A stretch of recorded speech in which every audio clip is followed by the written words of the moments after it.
Hello, welcome everyone to the main event, Figure Federation. This is the go-home show to our pay-per-views. I am the showrunner of the Jakk'd brand. I am Troy, and with me is the showrunner of the Overdrive brand.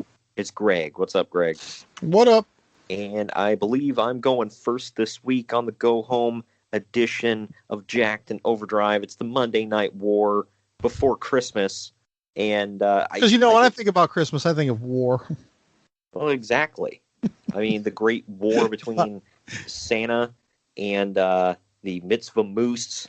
It's Santa and the holiday armadillo, dude. God. Oh, that one too. Yeah. But anyway, something else that's happening in December, the end of December. We're having our pay-per-view, like I said, this Sunday. It's Overdrive is bringing you Indestructible. Jakk'd is bringing you Winter Jam. But next Monday, we are taking a break between Christmas and New Year's because we're dropping a crap ton of content on you this week. We've got this show, we've got the Sunday pay-per-view, we've got main event marks on Wednesday, we got the bonus show on Friday, so lots of stuff. Soak it in next week. You'll only have one show dropping next week. I mean, unless you count Sunday, the beginning of the week, then I guess two. But either way, we're taking next week off. We'll be warring again in January. So the pay-per-view will be our last show of the year. We are going to bring you a new episode of the Monday Night War on January 3rd, January 4th, which is the first Monday of 2020 or 2021. So happy New Year. You get to listen to us. And remember, just because it's 2021 doesn't mean much is going to change. No, we're still going to be stupid. I hate when people have that attitude. Oh, God, I can't wait for this year to be over. Yes, because everything's going to change on January 1st. COVID's going away. Hey, you can hope. All right. I am hoping. Don't get me wrong. It's just what I'm talking about is people act like it's destiny. It's going to happen. I'm hoping that I wake up and I'm a millionaire in 2021. But that's yet to be seen. Either way, we're going to take our first quick break, and I guess I will kick us off here on the Go Home Show. When we come back, we're going to get right into Jakk'd.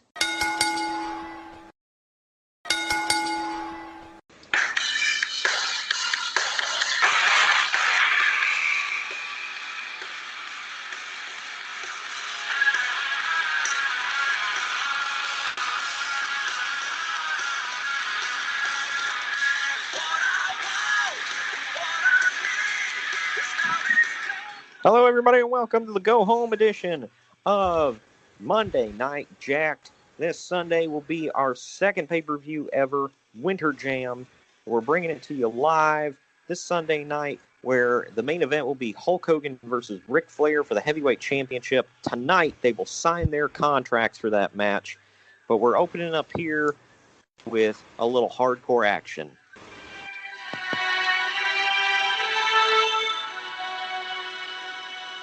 Mankind's music plays as he comes out to start the show. He throws chairs, a trash can lid, a 2x4, a kendo stick, and slides a table into the ring before grabbing a microphone and rolling in to rock back and forth. He says, "Honey, I'm home. It's that time of week again where I invite some poor, unfortunate, stupid soul to come out here and take me on in my hardcore open challenge. So whoever has a death wish, I'd welcome your company here in this very ring." After a short pause, we hear some vaguely familiar music.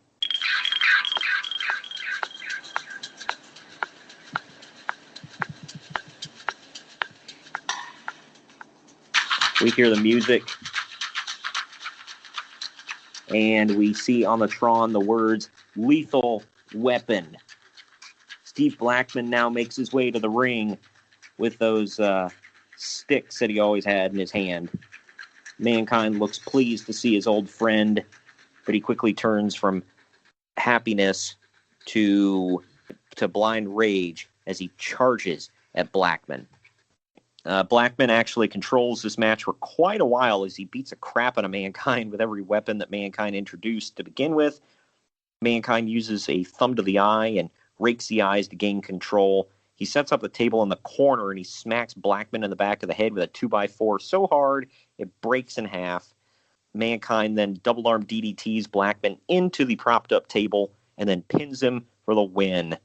After the ring announcer says that the winner is Mankind, Mankind goes up and he rips the microphone out of his hand. He says, "Another week is coming past, and there's still no sign of The Undertaker. I'm still waiting, dead man. You've been gone for a whole month now, but I'm not giving up. I want your dead behind in a hardcore match, and I'll do it whenever you decide to rise from the grave again. Have a nice day." And we go to commercial break. Segment number 2. We come back from commercial break. Mankind is walking backstage towards the medical examiner's room. Out of nowhere, he's suddenly stopped in the hallway by, of all people, Captain Lou Albano. Captain Lou says, "Hey there, kid. Nice job out there. You gotta be nuts." And Mankind says, "I've been called worse." Captain Lou goes, "I got a question for you. You planning on doing that hardcore open challenge thingy at the pay-per-view?" And Mankind says, "I was considering it. If I could get the right opponent."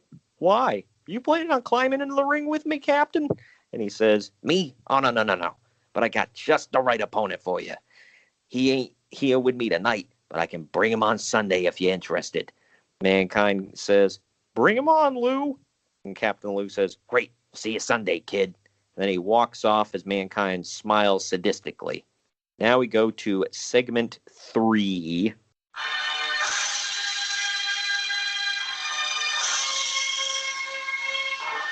It is for the television title. First, we get the challenger, Mr. Perfect.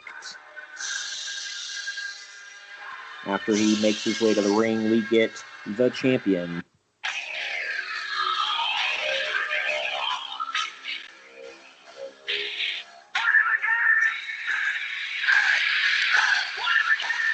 Rob Van Dam comes down. Mr. Perfect out-wrestles RVD at every turn for quite a while. RVD then decides to quit wrestling with Mr. Perfect and just starts evading him until Perfect is frustrated. Rob finally connects with a shuffle sidekick into a standing moonsault for a near fall before we go to our next commercial break. All right, segment 4, coming out of the commercial break. Mr. Perfect is in control now, wearing RVD down with various sleeper holds and leg scissors. RVD finally gets out of all this and hits a flurry, goes up top, but he gets caught with a drop kick out of midair from Mr. Perfect. The crowd is on their feet, but it's only a 2 count. Mr. Perfect goes for the perfect plex, but RVD reverses it into a float over suplex. Van Dam comes back with multiple kicks, dropping Perfect, and then he hits the Rolling Thunder for a near fall. Perfect goes outside and he grabs a chair. Back in the ring, the referee argues with Mr. Perfect as Perfect swings a chair, but RVD ducks. Perfect drops the chair, turns around and gets hit with a Van Daminator. RVD then heads up top and he hits the 5-star frog splash for the win. Rob Van Dam is your winner and still television champion. Segment 5. On the Tron, we see Eric Bischoff sitting behind his desk in his office. He says, "After the chaos we saw last week to close the show between Ric Flair, Bret Hart, Sting, and Kurt Angle, I took the week to think about what I should do moving forward. Bret Hart, Sting, and Kurt Angle all made compelling arguments for being next in line for whoever wins the Jakk'd Heavyweight title this Sunday at Winter Jam, so I have decided at Winter Jam we will have a triple threat match between Angle, Sting, and Hart. The winner of that match will be the number 1 contender for the Jakk'd Heavyweight title and get their title shot at our first pay-per-view of 2021, the Battle for New York. Also, we need a main event tonight. So, as a bit of a preview for this Sunday, I'm making a 3-team, 6-man tag match. The first team will be Kurt Angle and the junior heavyweight champion, Chris Jericho. The second team will be Bret Hart and his brother, the number 1 contender for the junior heavyweight title, Owen Hart. The third team is Sting and a partner of his choosing. Sting, you have exactly 30 minutes to find yourself a tag partner. Choose wisely. We now go back to the ring for the next match. The next match is a tag team contest between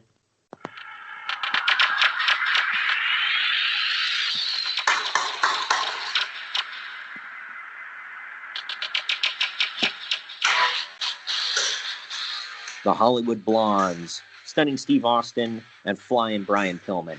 And they are taking on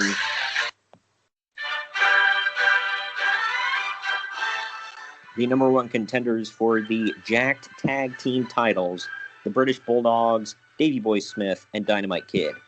If the Hollywood Blondes win here tonight, they will take that spot at Winter Jam from the British Bulldogs, and they will face Demolition for the tag titles. The Bulldogs dominate most of the match with power moves and such. Dynamite Kid baseball slides Austin off of the mat, or off of the side of the mat, and then suicide dives on top of him. When Austin is back up, Davey Boy press slams Pillman outside of the ring and on top of Austin before we go to commercial break.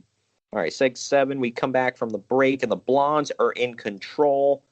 They're using great tag team continuity to cut the ring off, isolate Dynamite Kid, and they're switching in and out behind the referee's back without tagging. Austin finally tries to dive onto Dynamite Kid, but Kid gets his boot up into Austin's face. They're up, and Austin grabs Dynamite's boot, pulling him back, and Dynamite hits an enziguri. Austin falls into a tag to Pillman, and Dynamite jumps to tag Davey Boy. Davey Boy runs roughshod on the Blondes until they both jump him at once. They set up for a double stun gun, but Dynamite Kid pulls Davey Boy back to his feet, and then he snap suplexes Pillman. Davey Boy clotheslines Austin out of the ring.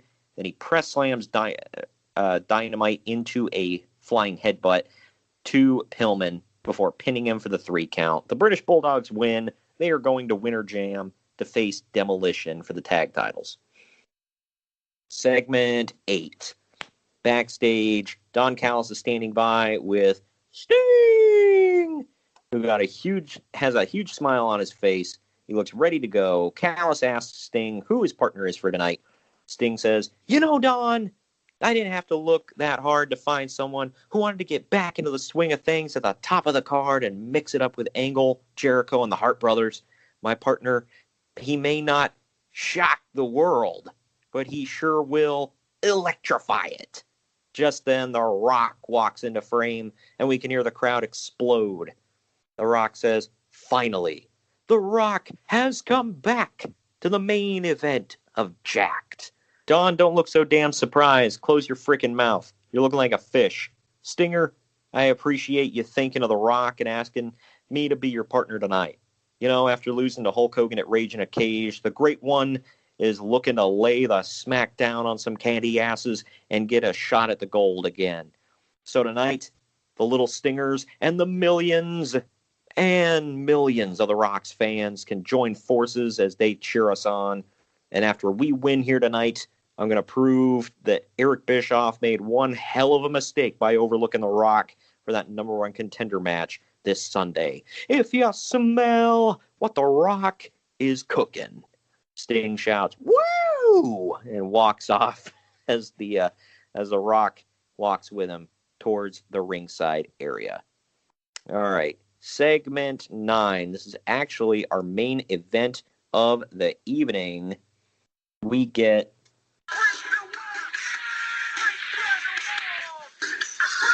the junior heavyweight champion, Chris Jericho, followed by his tag team partner,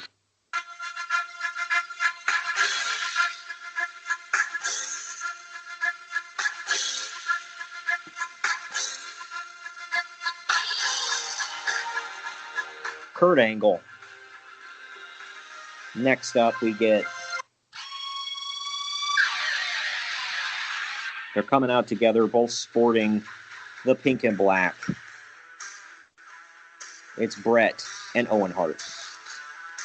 And finally, we get the team of...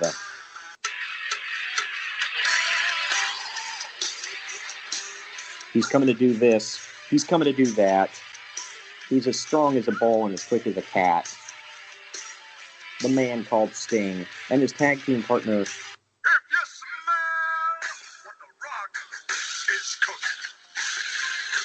The crowd goes nuts. Star-packed main event here. And we begin the match. Kurt Angle and Chris Jericho have communication issues from the start of this one, as Angle's playing it more straight and Jericho's being cocky and arrogant. The Rock and Sting work pretty well together, but Bret and Owen are just a well-oiled machine here. At one point, Angle, Sting, The Rock, and Bret all get into a brawl outside of the ring before Chris Jericho does an Asai moonsault onto all of them. Once they're back up, Owen Hart planches over the top rope and crashes into all of them as well as we go into break. All right, segment 10 coming out of the break. Back from commercial, Kurt Angle and Chris Jericho are in total control here, and they manage to get their crap together. They've cut The Rock off and isolated him in their corner. Finally, The Rock manages to shove Jericho off of the walls of Jericho, attempt crashing into Angle on the apron. The Rock leaps and tags into Sting as Angle gets in. Sting and Angle go back and forth until Angle slips out of a press slam attempt and goes for an Angle slam, but Sting reverses it into an arm drag. Angle stands up in the Hart's corner, and Bret tags in. As he gets in, Stinger hits a Stinger splash onto Bret and Kurt in the same corner. Owen tags himself in on Bret, and he nails a spinning wheel kick on Sting. But Jericho connects with a running enziguri on Owen. The Rock plants Jericho with a rock bottom. Angle is back up, and he hits an Angle slam on The Rock, only to be bulldogged by Bret. Sting clotheslines Bret out of the ring, and he hits a running splash on a downed Owen. Goes up top, and he hits a flying splash off the top rope onto Owen. He pins him for the 3. Sting and The Rock win it. And we are going into segment 11 here. First, we get the commissioner of Jakk'd. It's Eric Bischoff. And he's got a contract in hand. He comes out to the ring, the setup, they got the table and the chairs set up in the middle of the ring, and he calls out the men who will face each other this Sunday. First,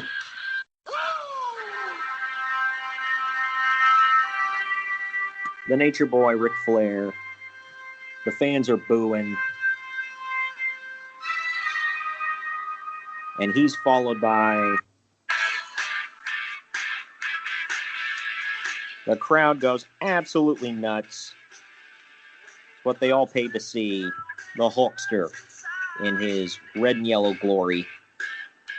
Hulk's leg isn't wrapped up anymore, but he's still using a crutch to get to the ring, and he needs Bischoff's help to get into that ring. Both Hogan and Flair stare at each other from across the table for a while. Hogan looks pretty angry and he's like glaring at a smiling Ric Flair. Bischoff slides the contract to Hogan first, who quickly signs it before grabbing the mic placed on the table in front of him. Hogan says, "Well, let me tell you something, Nature Boy. What you did to me at Rage in a Cage is still boiling my red and yellow blood, brother. After I just had a fight of my life in a steel cage against a Rock, you sneak in with a chair and you try to take my leg out. Well, you may have hurt me, Flair, but you can't keep a real American down, brother. I may still be a bit banged up, dude, but I'll be back to my old self this Sunday at Winter Jam. So what you gonna do, brother, when the full force of Hulkamania finally runs wild on you?" Flair continues to smile, not breaking his poker face as Hogan slides the contract to him. Flair signs his name before sliding the contract back over to Bischoff, picking the microphone up in front of him, and he stands up. He says, "Hulkster, it's great to hear that you think you'll be just fine when you take me on this Sunday. But outside of Fantasyland and back in reality, there's no chance of that. This Sunday, when the lights are bright and the cameras are rolling, the fans are on their feet, and the title is on the line, I'm going to finish what I started and make you a crippled man as I prove why I should have been drafted #1 overall back in October. You're looking at the future 17-time World's Heavyweight Champion." Woo! Hogan pulls himself up onto his feet by his crutch And Flair sees his opportunity. He shoves the table at him, but Hogan sees this coming. He grabs the table and he holds it. Flair looks a little stunned as Hogan drops his crutch to his side, standing up straight, proving he's feeling just fine. Flair pulls the table back. He tries to shove it into him again, but Hogan stops it and he tosses it aside. Flair charges in for a punch, but it's blocked.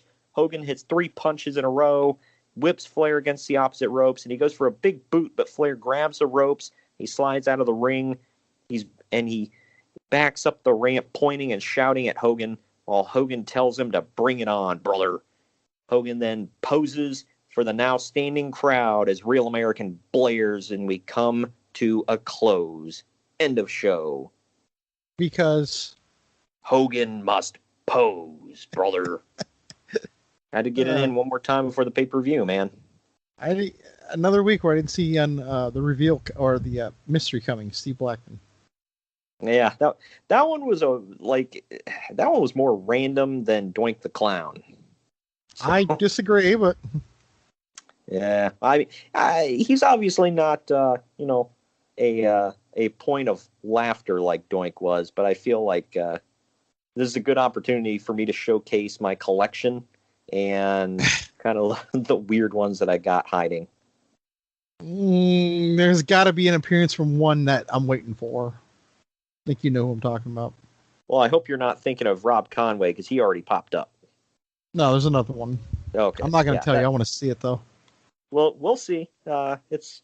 It might be coming up, might not. You'll have to see how things go at the pay-per-view. All that good stuff. Hey, Captain Lou, man. Yeah, that was another one. I didn't even know you had that figure. Oh, yeah. That's the one I told you when you were asking me what managers I was using. And I was like, well, there's one that I haven't revealed yet. So that was it.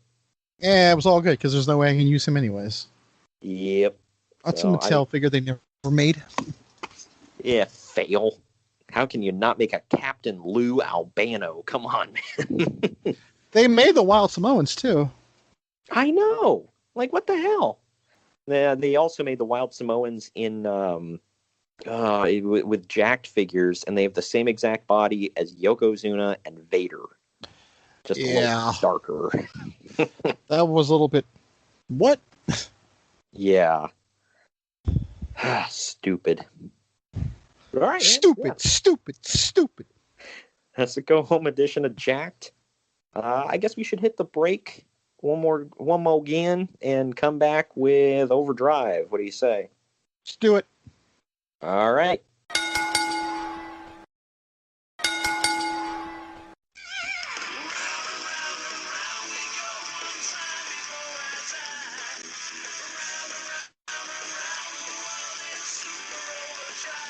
All right, welcome to Overdrive. Tonight's the final show before Indestructible. The GM has a major announcement to make, and the main event will be Baron Corbin versus Finn Balor.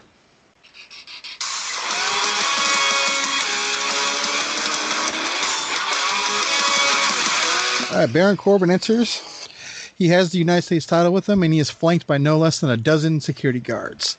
He says that this Sunday he has graciously decided to defend his United States Championship against Ricochet.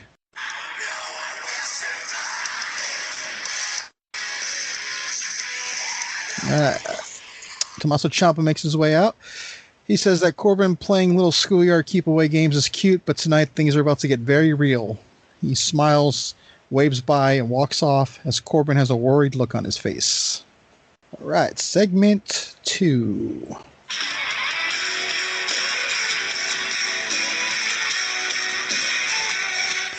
All right, Elias is out, his opponent.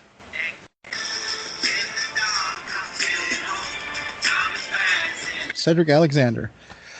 We got a back and forth match. Match doesn't last too long before Elias hits stripped away for the 3 count. He gets the mic and says that this Sunday, Shelton Benjamin, the little engine that could, is going to be put down once and for all. Shelton appears in the Tron and says he's sick and tired of looking like a fool, and this Sunday he's going to put Elias down faster than the music industry did Milli Vanilli. Elias smiles as Shelton leaves. All right, segment 3.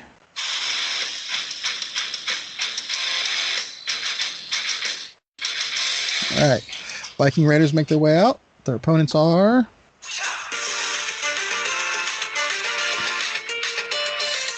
All right, we got a very, very quick match. Viking Raiders destroy the Lucha House Party in record time. They get on the mic and say the Red Dragon are a great wrestling team, but this Sunday they won't be wrestling. They're going to be fighting. And then all of a sudden...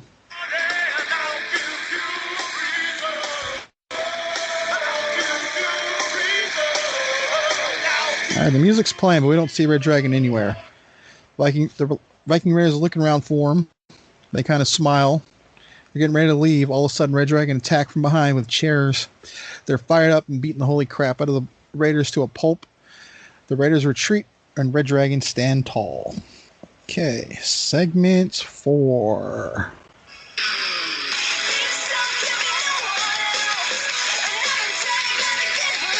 Johnny Gargano enters his opponent tonight.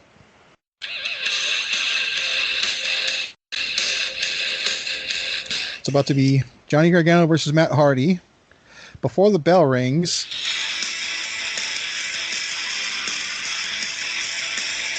Drake Maverick enters. He insists that this will now be a tag team match. Gargano looks confused and shrugs his shoulders. Jeff Hardy enters the ring.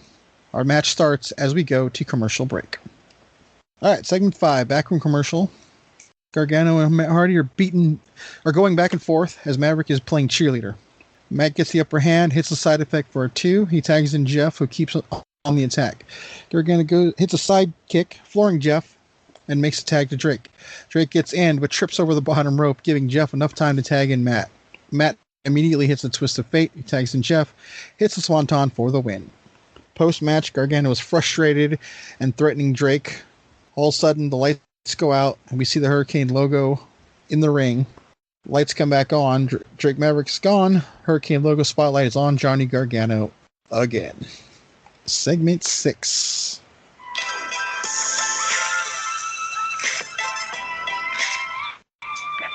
Matt Riddle makes his way out. Gets on a mic and says, "Bro, this Sunday at Indestructible, the original Bro doesn't have a match, but that's cool. I can just be a fan watching my bro Ricochet win the United States Championship." And then all of a sudden,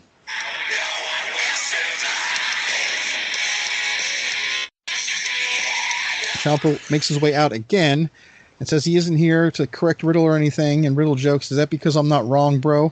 Ciampa immediately attacks, hits the over-the-shoulder pile driver. Ciampa gets on the mic, says he has a surprise for Corbin. He shows Corbin's car on a ledge and says if it will go over if Corbin doesn't return his property right now. Corbin enters with all of his security guards yelling for Ciampa to call this off. Ciampa says he wants his property now. Corbin starts walking to the ring. He puts the title in the apron. Ciampa yells, "Do it," and the car falls. Corbin immediately grabs the title, retreats, leaving Ciampa angry again. Segment 7. The GM appears as a silhouette. In a distorted voice, he says that this Sunday he will be at Indestructible to lay down the law in person. As for Corbin, if he doesn't return the U.S. title to Ciampa, he'll have no choice but to fire Corbin. Corbin has 6 days to cooperate. We then see a rundown of the pay-per-view for this Sunday. It's going to be Pete Dunne versus Andrade for the Overdrive title. Tommaso Ciampa versus Finn Balor for the United States title. The Viking Raiders versus Red Dragon for the tag titles. Elias versus Shelton Benjamin. Baron Corbin versus Ricochet. And just added, the GM will appear live. All right, segment 8.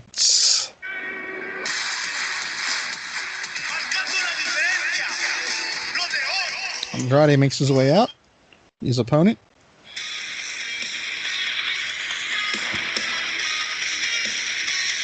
Is Murphy. The bell rings, but just as the match is about to start,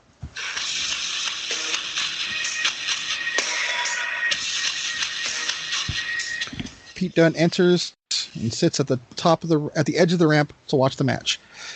Back and forth action. Murphy goes for Murphy's Law. Andrade turns it into arm drag. Murphy pops up quickly, rolls to the outside, attempts to punch Andrade. He catches him in a rope cross arm breaker. Ref counts to 4. Andrade breaks the hold. He brings Murphy in the hard way. Murphy lands on his feet, lands a power slam. He goes to the top rope, hits a diving knee attack for a 2 count. As he picks up Andrade, Andrade pops Murphy up and hits a turnbuckle bomb, followed by La Sombra for the win. Pete Dunne stands up, applauds, walks off as Andrade is celebrating. All right, segment 9.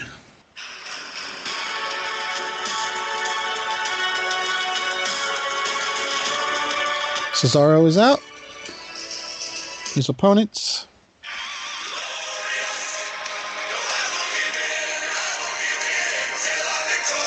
The glorious Bobby Roode. All right, Cesaro is controlling. Roode hits a double R spinebuster for a 2 count. Roode is sizing Cesaro up, goes for a Northern Lariat, but Cesaro knows it's coming, ducks, making Roode hit the turnbuckle. He gives Roode a giant swing. Roode is dizzy as he stands up, giving Cesaro a chance to hit the neutralizer, but Roode back body drops him, follows up with a Northern Lariat, hits the glorious DDT for a surprise win. As he's leaving, Cesaro is angry, kicking the ropes and yelling at the ref. Segment 10.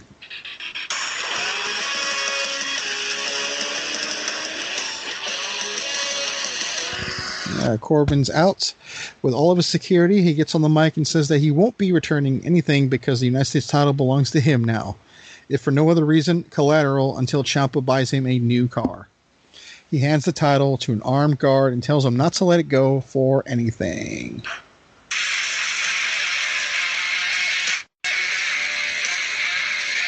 All right, Finn Balor walks out as we head to commercial.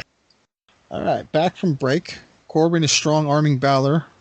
Balor starts to come back, hits a few kicks, followed by a sling blade for 2. Balor manages to get an eye poke in, follows up with deep 6 for 2 counts. All of a sudden,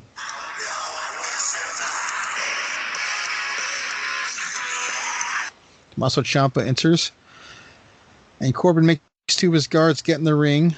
Ciampa appears from the crowd, starts beating on all the guards. As the numbers get to him, Balor joins in, starts to help. Corbin starts to retreat, but one of the guards is wearing a mask. One of the guards wearing a mask is Ricochet, who hits Balor with a baton, tosses him back in the ring.